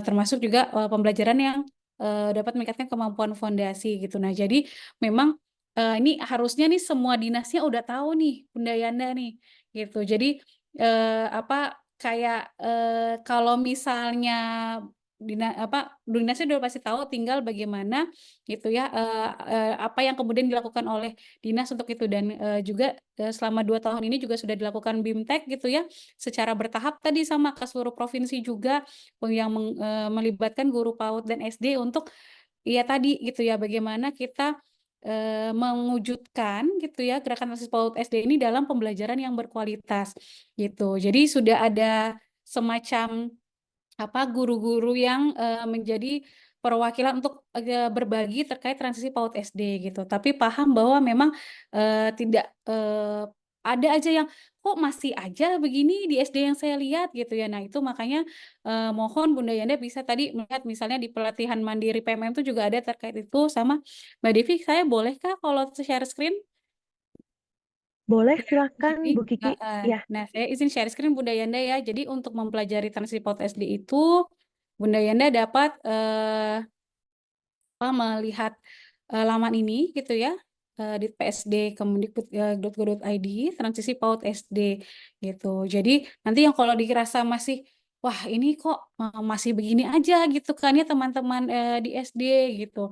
Nah itu coba dilakukan pendekatan gitu ya Bunda Yana, maksudnya jadi yuk coba yuk kita pelajarin ini di komunitas belajar juga mungkin bisa dicolek-colek gitu ya komunitas belajarnya, yuk kita bahas soal terkait transisi PAUD SD gitu, soalnya kayaknya banyak yang belum ngerti.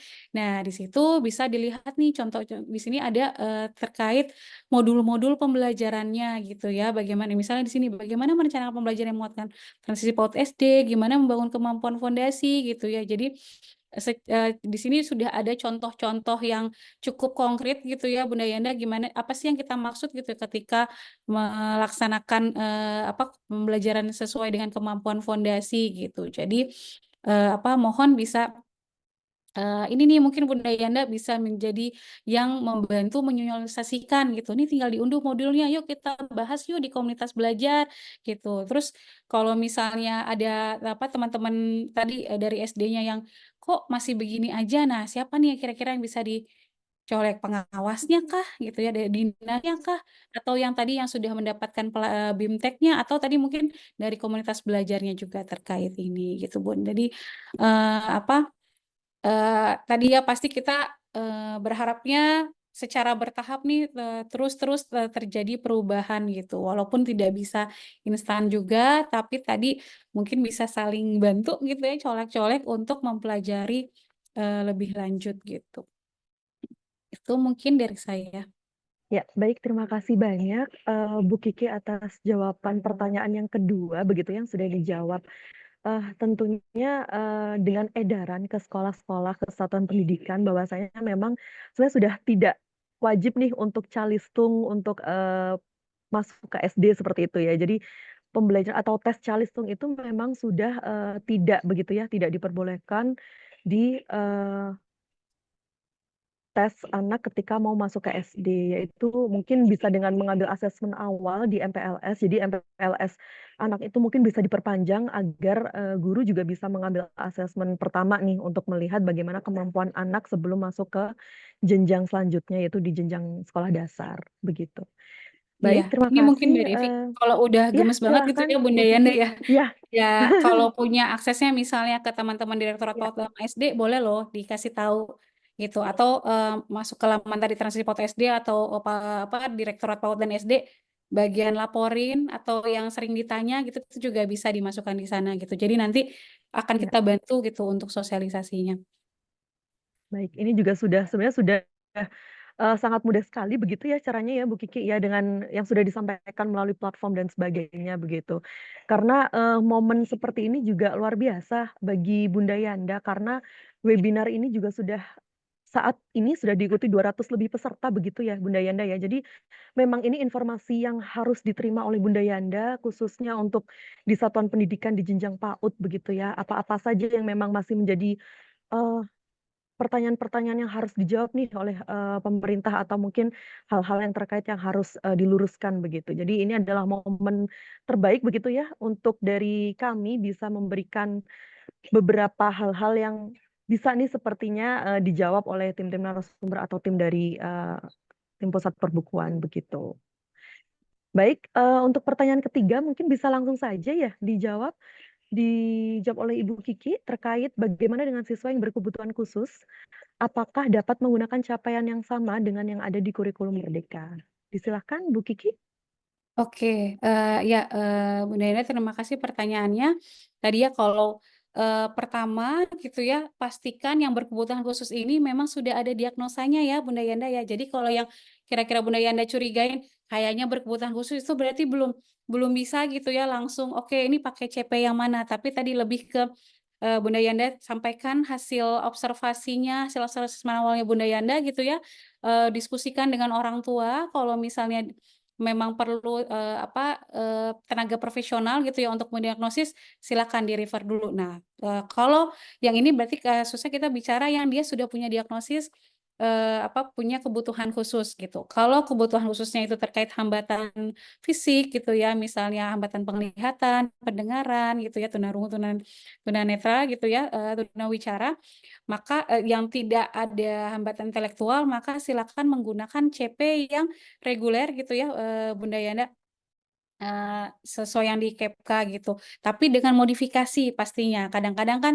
tadi ya ada, ketika ada ke apa ke bab khususnya itu gitu ya, kebutuhan khususnya itu di pendengaran gitu ya, itu akhirnya mempengaruhi kemampuan bicara gitu kan ya. Maka mungkin nanti ketika ketika membuat tujuan pembelajaran gitu ya, membuat perencanaan pembelajaran itu bisa dimodifikasi sesuai tadi kebutuhan belajar anaknya. Tapi kalau misalnya hambatannya itu intelektual, maka memakai CP pendidikan khusus gitu ya, Bunda Yanda bisa lihat di KEPK nomor 32 gitu, tahun 2024 gitu. Lalu di Puskur itu juga sudah ada di laman kurikulum.kemdikbud.go.id itu panduan untuk pendidikan inklusi gitu ya, dan juga panduan pembelajaran individual itu nanti untuk yang berkebutuhan khusus gitu, terkait bagaimana sih kira-kira gambaran modifikasi kurikulum dan pembelajarannya itu, seperti itu.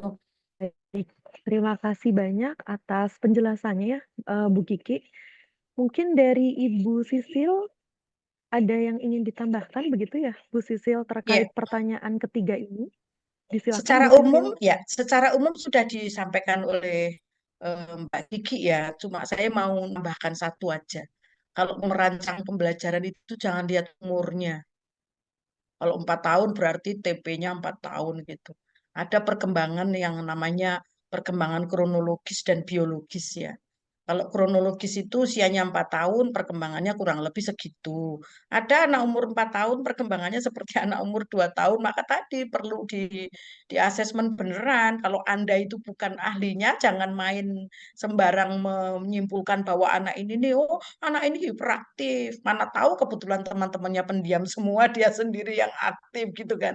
Jadi ingat teman-teman itu bukan kita semua itu disiapkan menjadi guru PAUD itu tidak semuanya berdasarkan latar belakang kemampuan mengasesmen anak yang dengan kemampuan-kemampuan khusus. Jadi semua lembaga itu idealnya bekerja sama dengan tenaga profesional, psikolog misalnya. Jadi kalau ada anak yang 4 tahun perkembangannya kayak umur 2 tahun atau bahkan kayak umur 7 tahun, itu perkembangan biologis. Jadi kita harus melihat dari biologisnya, tidak lihat dari kronologisnya. Maka cara paling cespleng itu ya asesmen awal tadi. Saya kemarin bikin ini di IG saya, Mbak Kiki, sangat tidak adil. Sudah terima di penerimaan di awal tahun, ketika MPLS gurunya terkaget-kaget lalu anaknya diminta keluar. Ya. Lah orang tuanya bingung dong. Lalu Mm-mm. gurunya dengan statement yang sangat sederhana, soalnya kami nggak tahu kalau anaknya ibu seperti ini.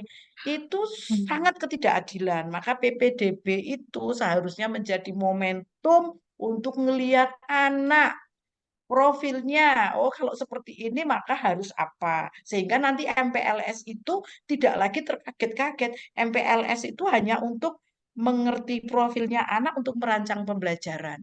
Gitu. Gitu Mbak Devi. Terima kasih. Baik, terima kasih banyak atas tambahan jawaban begitu ya dari Bu Sisi, luar biasa.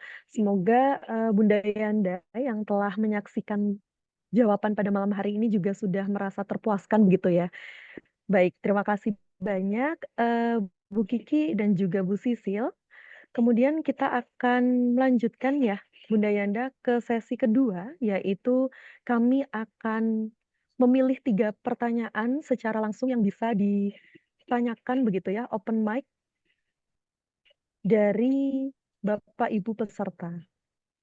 Di sini ada LASP 2020. Mungkin bisa langsung bertanya ya terkait bagaimana agar laporan perkembangan akhir anak di PAUD bisa digunakan oleh guru. Oke, bisa langsung open mic mungkin ya. Di sini berhasil terpilih atas nama Feni Oktapriani. Ibu Feni Oktapriani mungkin bisa disampaikan secara langsung pertanyaan yang akan disampaikan begitu. Baik, Apakah sudah bisa? Oke, silakan. terima kasih bunda-bunda semuanya. Izin bertanya, sebelumnya terima kasih sekali lagi atas kesempatannya. Ini terkait, tadi saya kan di kolom tanya jawab ada membaca jawaban dari Bunda Rizky terkait bacaan anak-anak SD di tingkat awal begitu. Nah, ini yang kami dapati di lapangan, Mohon izin saya sendiri seorang pendidik di TK. Eh, jadi kami mendapati gitu bahwa murid-murid kami yang ketika sudah menginjak ke bangku SD, sekolah dasar begitu menyampaikan bahwa bacaan bukunya begini loh Bunda gitu. Orang tuanya pun juga menyampaikan bahwa buku yang dipakai saat di SD itu seperti ini. Sehingga kami berpikir seperti ini. Di TK kami memang tidak ditekankan untuk calistung. Tapi melihat bacaan anak SD yang sedemikian rumit, akhirnya kami mikir, ini kayaknya nggak mungkin kalau kita nggak ngajarin calistung begitu Bunda. Nah, memang kami dapati itu memang hanya penerbit-penerbit tertentu yang merujuk seperti LKS-LKS yang biasa digunakan di sekolah-sekolah SD ya begitu. Nah, kira-kira bagaimana menyikapi untuk buku-buku yang biasa digunakan anak-anak di tahap awal SD ini, sedangkan mereka masih tahap pembaca awal begitu, yang mana bacaannya baru sedikit-sedikit, sedangkan di buku yang itu kami lihat sudah banyak, sudah rumit, sudah harus runut sekali gitu. Bagaimana kira-kira Bunda menyikapinya? Terima kasih atas kesempatannya. Selamat malam. Terima kasih Ibu Feni. Mungkin akan dijawab terlebih dahulu ya terkait oke.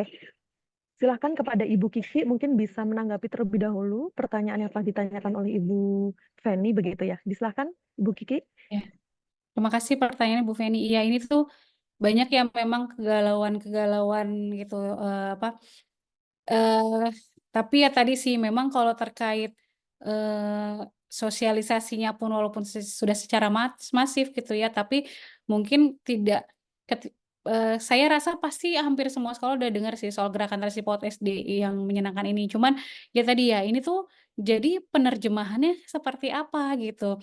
Apa yang kemudian saya perlu lakukan penyesuaian dalam pembelajarannya apa? Ya itu yang mungkin para guru SD-nya nih apa masih banyak yang belum paham gitu. Yang pertama sih saran saya ya apa mungkin ya bisa dicolek juga gitu ya sekolahnya.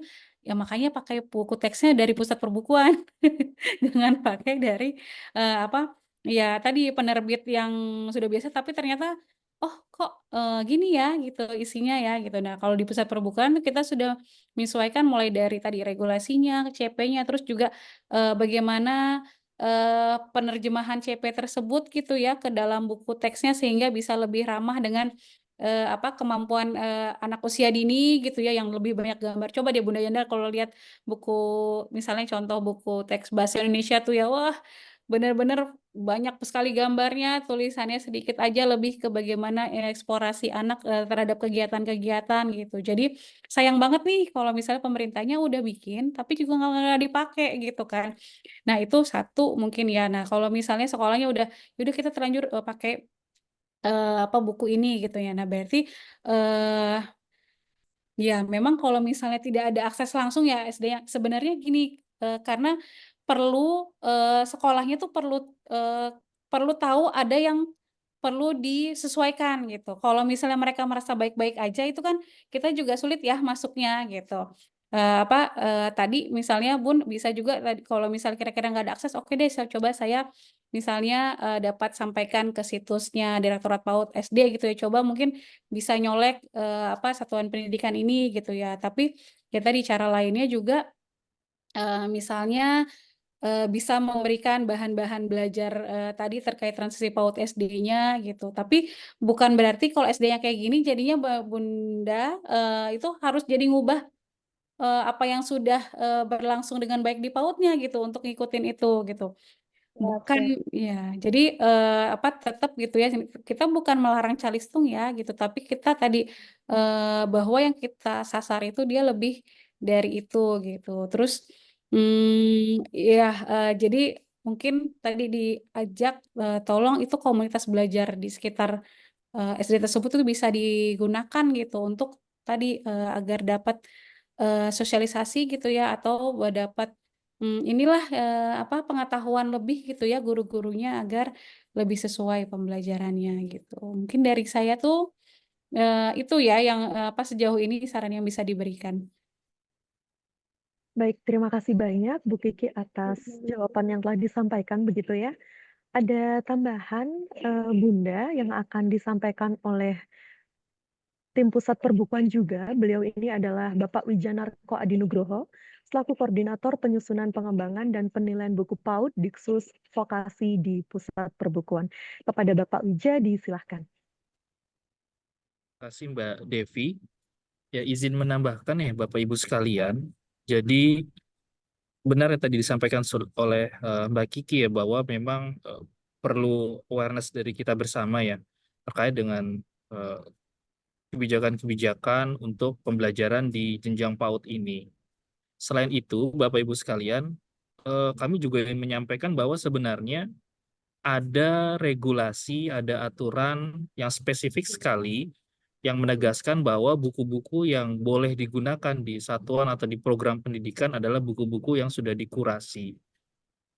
Bisa jadi ketika ada buku-buku yang tidak sesuai dengan tadi kebijakan-kebijakan di pembelajaran pendidikan anak usia dini, bisa jadi buku-buku tersebut memang belum dikurasi, belum direview, belum ditelaah, dan secara regulasi buku-buku tersebut sebenarnya belum atau tidak bisa digunakan di satuan atau di program pendidikan. Sehingga ketika nantinya Bapak Ibu mungkin menerima tawaran dari penerbit tadi seperti itu ya, menerima mungkin opsi-opsi gitu ya terkait bahan ajar apa saja yang bisa digunakan. Namun ketika ternyata dilihat tidak sesuai dengan regulasi, Bapak Ibu punya hak bahkan malah justru wajib ya untuk menolak gitu ya, menolak tawaran-tawaran tersebut agar memang penggunaan bahan ajar atau buku ini sesuai dengan kebijakan atau aturan. Dikhawatirkannya nanti ketika ada hal-hal terkait penegakan hukum dan sebagainya, ini akan berdampak. Karena itu mungkin perlu menjadi perhatian kita bersama bahwa penggunaan bahan ajar ini menjadi hal yang penting ya Bapak Ibu sekalian. Dan kami dari pemerintah berusaha sebisa mungkin menyediakan bahan belajar yang cukup untuk bisa digunakan dalam proses pembelajaran sehingga nantinya bisa meningkatkan kualitas pembelajaran. Mungkin seperti itu dari kami, Bapak Ibu. Terima kasih. Baik, terima kasih disampaikan kepada Bapak Wijanarko. Kemudian kita melanjutkan ke pertanyaan selanjutnya, begitu ya, Bunda Yanda. Kami berikan kesempatan sekali lagi untuk IASP 2020 yang akan menanyakan pertanyaan secara langsung. Apakah sudah bisa bertanya atau open mic, begitu ya? Jika tidak bisa dari akun IASP, mohon izin kita akan berganti pertanyaan dari Ibu Manih Arianti. Kepada Ibu Manih, bisa open mic Ibu agar bisa bertanya secara langsung begitu ya? Ya, Oke. izin Kak Devi dan Ayah Bunda, apakah suara saya terdengar? Ya, sudah terdengar Ibu. Baik, mohon izin Ayah Bunda, saya adalah fasilitator dari Kota Tangerang. Saya ingin menanyakan Ayah Bunda karena kegelisahan saya sebagai fasilitator di usia 5 sampai dengan 7 tahun. Jadi saya sudah meyakinkan bahwa adanya transisi PAUD ke SD yang menyenangkan. Saya juga selalu menguatkan kepada orang tua itu bahwa di SD nanti adalah pengulangan kembali pembelajaran atau bermain di PAUD. Tetapi alangkah kecewanya ayahanda pada saat tes SD, saya didatangi salah satu wali murid yang saya kuatkan itu, dan dia bilang ternyata tidak seperti yang saya katakan gitu loh ayahanda. Di SD ternyata jadi saya sudah melakukan asesmen awal, saya sudah memetakan peserta didik saya dengan kemampuannya, dan saya mengenali karakteristik peserta didik saya itu.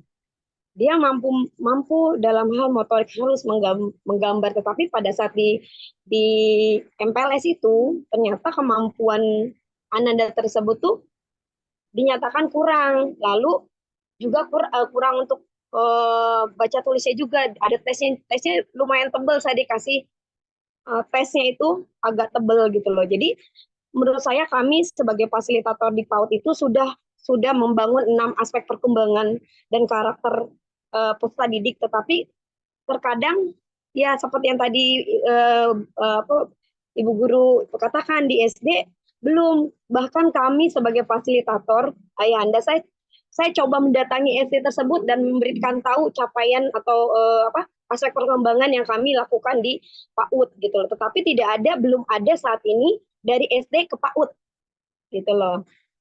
Untuk menanyakan apa sih capaian perkembangan yang sudah dilakukan di PAUD. Saya secara mandiri dari lembaga saya saya datangi SD yang dituju oleh peserta didik kami agar adanya sebelum transisi PAUD, bahkan itu kami sudah lakukan itu. Lalu setelah itu adanya transisi PAUD. Tetapi sampai saat ini tidak ada SD melakukan hal yang seperti itu. Karena sepertinya kami PAUD dengan SD itu masih belum menyatu gitu, Hayanda. Jadi terkadang saya untuk menguatkan orang tua jadi orang tua masih belum yakin gitu loh akan adanya transisi PAUD ini. Seperti itu Ayanda. Mungkin itu saja bagaimana cara saya untuk dapat meyakinkan itu kepada orang tua Ayanda. Terima kasih. Assalamualaikum warahmatullahi wabarakatuh. Baik, terima kasih disampaikan kepada Ibu Mani. Sebetulnya mungkin tadi ada beberapa yang sudah terjawab di jawaban sebelumnya yang sudah disampaikan oleh tim narasumber begitu ya, Bunda Yanda ya. Namun bisa diperkuat oleh Ibu Sisil, mungkin Ibu Sisil bisa membantu menjawab pada sesi pertanyaan kali ini. Ya, Silakan Ibu Sisil. saya recall aja yang disampaikan Mbak Kiki ya, karena tadi sudah cukup clear disampaikan di depan. Pertama, transisi PAUD SD menyenangkan itu PR kita bersama. Alhamdulillah Mbak Kiki, saya itu mengelola PAUD SD SMP. Jadi memang sangat tidak terlalu sulit untuk memastikan ada transisi gitu ya. Tetapi saya bisa membayangkan kalau teman-teman yang ada di PAUD yang kemudian harus berpindah mencari sekolah lain gitu ya, bukan satu atap atau satu yayasan. Jadi sekali lagi ini PR kita bersama, maka kita harus masif gitu ya. Yang kedua, sebenarnya sejak sebelum digaungkan program transisi PAUD SD menyenangkan, sudah dikeluarkan itu peraturan terkait larangan tes. Kalau tadi Bunda siapa katakan dikasih disodorkan bahan-bahan tesnya, itu bisa dilaporkan karena itu tidak sudah tidak diizinkan, dilarang. Cuma saya itu tidak hafal. Mungkin kalau teman-teman di kementerian lebih hafal daripada saya terkait dengan regulasi ya. Tapi sudah dikeluarkan. Lalu yang ketiga, ada baiknya juga karena ini saya kebetulan praktisi, Bunda siapa tadi yang bertanya, saya kebetulan praktisi. Coba kalau sudah di pertengahan tahun menuju semester kedua untuk TK-TK besar, teman-teman itu sudah mulai identifikasi anak-anak itu akan masuk ke SD mana. Itu sudah mulai itu tanya-tanya ke orang tua murid, nanti mau ke SD mana, mau ke SD mana gitu sehingga teman-teman bisa melakukan pendekatan ke sekolah-sekolah itu. Kami melakukan program transisi PAUD SD bla bla bla bla bla gitu. Ini akan sangat membantu membangun jembatan untuk orang tua dan anak untuk tahu siapa sekolah, seperti apa program di sekolah itu. Nah, itu beberapa yang bisa saya sampaikan Mbak Devi. Mudah-mudahan membantu ya. Baik, terima kasih banyak Bu Sisil atas tambahannya ya untuk pertanyaan yang telah disampaikan tadi. Izin Mbak Devi mungkin Oh, mau menambahkan gitu ya. Iya oke, tadi ya baik. buat salah satu solusinya tadi juga bisa tadi ya melaporkan lewat laman Direktorat PAUD atau SD gitu ya, sama kalau misalnya punya kontak teman-teman Direktorat PAUD dan SD biar nanti bisa diberikan sosialisasi gitu. Terus juga misalnya gitu ya boleh dari orang tuanya, dari Bunda Yanda gitu ya, kalau misalnya memang ada akses ke guru SD-nya gitu. Karena kan kadang kita kalau nggak kenal tuh kan jadi ini ya, kayak gimana gitu tiba-tiba kita ngasih. Tapi sebenarnya di sini juga kan ada bahan-bahan terkait misalnya kalau baca modul dulu kayaknya PR banget, ya udah lihat deh di sini sudah ada videonya, video inspirasi transisi podcast SD yang menyenangkan tuh seperti apa gitu. misalnya ketika melakukan penyesuaian pembelajaran, kalau anaknya belum bisa baca gitu ya, apakah kegiatannya berhenti di situ saja kan enggak ya gitu. Berarti perlu disesuaikan melakukan penyesuaian gitu ya, kegiatannya tetap berjalan ya, tapi dengan pakai cara strategi yang lain yang bukan dengan harus ada buku gitu ya yang teksnya banyak gitu misalnya. Nah, terus juga Bunda Yanda tuh bisa request kan kalau di di PMM tuh si yang guru PAUD dan SD yang diberikan BIMTEK untuk Transipot SD ini mereka sudah di list jadi narasumber gitu. Jadi mereka tuh juga bisa dikontak untuk jadi narasumber berbagi gitu. Nah, itu sih yang juga bisa dilakukan gitu ya. Tapi tadi sih mungkin perlu ada yang reach out gitu ya ke SD-nya gitu untuk bisa ngebantu gitu, ada yang perlu disesuaikan. Bu Kiki, ya terima kasih banyak Bu Kiki atas tambahannya begitu ya. Jadi sangat detail dan sudah disampaikan secara lebar begitu ya oleh tim narasumber Bunda Yanda terkait bagaimana kita harus berkolaborasi entah itu antara satuan pendidikannya dengan nantinya mungkin tes-tes yang ada di sekolah dasar begitu. Jadi hal-hal sudah disampaikan tadi oleh narasumber, semoga ini juga bisa lebih tercerahkan begitu ya untuk Bunda Yanda yang telah bertanya ataupun mungkin masih ada keraguan-keraguan nih di dalam hati mungkin begitu ya. Semoga bisa lebih tercerahkan seperti itu. Baik, terima kasih Bunda Yanda. Kita menuju ke pertanyaan terakhir. Silahkan open mic dari akun atas nama Riza Umami. Ibu Riza Umami dipersilahkan untuk bisa open mic dan bisa bertanya secara langsung. Monggo bisa ditujukan kepada siapa begitu ya Ibu Riza? Apakah pertanyaannya akan dijawab oleh Ibu Kiki, Ibu Sisil, atau mungkin dari tim pusat perbukuan begitu?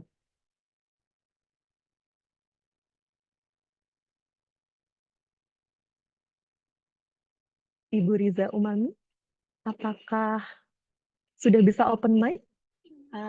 Halo, Assalamualaikum. Oke. Waalaikumsalam. Disilahkan Ibu. Saya ingin bertanya ke Ibu Sisilia. Jadi Ibu tadi ketika pemaparan materi itu Ibu ada menyampaikan bahwa ketika menyusun program pembelajaran seperti itu, seorang guru jangan hanya melihat atau berpatokan kepada berapa usia anak seperti itu.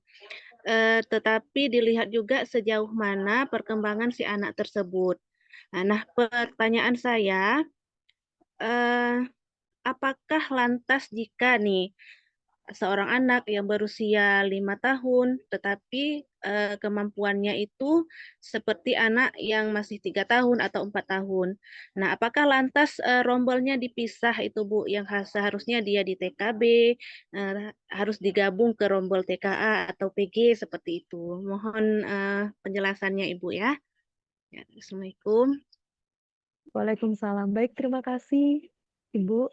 Silakan dijawab langsung oleh Ibu Sisilia. Ya, terima kasih Bun. Pertanyaannya menarik ini. Kalau ada anak umur 5 tahun, perkembangannya persis seperti anak umur 2 tahun. Kalau gap-nya itu terlalu banyak, ya Mbak Devi ya, kita harus bisa pastikan bahwa anak ini punya kekasan di perkembangannya maupun di cara belajarnya. Maka karena saya itu praktisi dan saya melihat di buku pembelajaran di fase fondasi itu sebagai acuan kita untuk merancang pembelajaran, maka ada 2 opsi, Ibu. Kalau satuannya cukup mampu, ya bisa saja merancang khusus pembelajaran untuk anak-anak dengan kategori ini. Kalau guru sekolahnya satuannya itu mampu, boleh merancang seperti itu, sesuai dengan kebutuhan belajarnya.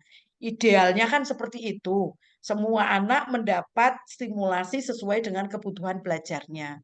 Tetapi kalau kemudian faktanya di lapangan gurunya paling hanya 2, sementara harus mengelola lebih dari 30 anak misalnya, maka teman-teman itu punya opsi. Pertama, opsi yang kedua, jadi anak-anak melanjutkan terapi atau pendampingan dari tenaga profesional di sekolah itu digunakan sebagai kesempatan untuk membangun sosialisasi dengan teman-teman yang lain, ya. Jadi untuk melengkapi yang tidak bisa dipenuhi oleh orang tuanya, membangun hubungan dengan teman-teman sebaya. Nah, teman sebaya itu yang seperti apa? Nah, anak ini ketidakmatangannya di aspek yang mana dulu? Kalau dia hanya di kognitif, badannya, fisik motoriknya, bahasanya dan sebagainya udah seperti teman-teman yang lain, ya jangan dimasukkan di usia 2 tahun. Gitu ya. Dirancang kegiatan yang sama dengan teman-temannya, tetapi capaian tujuan yang mau dibangun tidak bisa disamakan. Karena kita mengenal yang namanya pembelajaran terdiferensiasi, berdiferensiasi. Kegiatannya sama, tapi tujuan yang dibangun tidak sama. Berdasarkan apa? Tadi yang disampaikan Bu Kiki, asesmen awalnya. Tetapi kalau secara keseluruhan masih seperti anak umur 2 tahun, ya tadi itu, mau ditolak kok nggak ada tempat PAUD lain yang bisa menerima dia, ya sudah diterima di lembaga kita, tetapi orang tua tetap disarankan memberi tambahan terapi dengan tenaga ahli yang bisa membantu mungkin okupasinya, mungkin di aspek-aspek yang lain. Karena saya menyadari tidak semua satuan mampu melakukan ini, Mbak Devi, karena keterbatasan-keterbatasan gitu. Jadi opsi pertama idealnya disendirikan sesuai dengan kebutuhan belajarnya, tapi kalau tidak boleh opsi kedua tadi. Hanya saya melihatnya kalau yang belum berkembang itu secara keseluruhan, artinya semua aspek fisiknya masih kayak anak umur 2 tahun, bahasanya masih kayak anak umur 2 tahun, ya menurut saya jangan digabung ke teman-teman yang umur 5 tahun, itu sangat berbahaya. Bisa ditabrak-tabrak temannya nanti kalau secara fisik dia masih jalannya saja belum seimbang gitu. Itu dari saya. Baik, terima kasih banyak Bu Sisil atas penjelasannya ya, cukup detail begitu ya. Terima kasih juga bagi Bapak Ibu yang sudah bertanya. Untuk pertanyaan terakhir, apakah ada tambahan lagi dari tim narasumber? Oke, jika dirasa sudah cukup begitu ya. Akhirnya kita sudah berada di penghujung acara, Bapak Ibu. Kita sudah berada di jam yang cukup malam begitu ya, Bunda Yanda ya. Terima kasih disampaikan kepada Bapak Ibu peserta yang sudah bertanya, yang telah bertanya, dan alhamdulillah sudah kami jawab begitu ya untuk 2 sesi, yaitu di 6 pertanyaan. Terima kasih juga disampaikan kepada ibu-ibu narasumber, yaitu Ibu Rizky Maisura. Terima kasih banyak Ibu Kiki. Terima kasih banyak juga disampaikan oleh Ibu Sisilia. Terima kasih banyak Ibu. Semoga setelah ini seluruh peserta webinar pada hari ini lebih tercerahkan dan memahami terkait buku pendidikan terbitan Kemendikbudristek khususnya di jenjang PAUD. Sosialisasi kebijakan dan perkembangan terbaru serta sharing bersama penulis secara dengan cara-cara efektif bagaimana menggunakan buku pendidikan dalam proses belajar mengajarnya. Tentunya sudah dijelaskan di awal begitu ya Bunda Yanda bahwa ini adalah buku pertama yang sudah kita webinarkan begitu. Jadinya nanti mohon berkenan untuk menunggu informasi selanjutnya untuk buku-buku selanjutnya yang akan disampaikan melalui webinar di episode-episode selanjutnya begitu. Semoga acara ini bermanfaat bagi Bapak Ibu melaksanakan pembelajaran di sekolah dan diharapkan Bapak Ibu juga dapat membagikan kepada rekan guru terkait pengetahuan yang sudah diperoleh dari hasil paparan materi pada malam hari ini. Terkait sertifikat juga akan dikirimkan ke email yang sudah dikirimkan juga melalui kami begitu ya, Ayah Bunda. Kemudian rekaman webinar ini akan diunggah di kanal YouTube resmi Pusat Perbukuan, yaitu Sistem Informasi Perbukuan Indonesia. Nantikan informasinya melalui Instagram CB Kemdikbud. Bapak Ibu tetaplah terhubung dengan kami, Pusat Perbukuan, dengan mengakses laman CB, buku.kemdikbud.go.id, mengikuti laman Instagram @cb_kemdikbud, laman YouTube dengan nama kanal Sistem Informasi Perbukuan Indonesia. Demikianlah rangkaian acara webinar buku pendidikan Kemendikbudristek, webinar buku pendidikan Kemendikbudristek episode 2, ngobrol seru buku panduan guru pembelajaran untuk fase fondasi. Sampai bertemu di episode-episode selanjutnya di Buku Jenjang PAUD. Saya Sistia Devi Apriliana, mewakili seluruh panitia dari Pusat Perbukuan, mengucapkan banyak terima kasih dan mohon maaf atas kesalahan yang disengaja maupun tidak. Akhir salam, wassalamualaikum warahmatullahi wabarakatuh.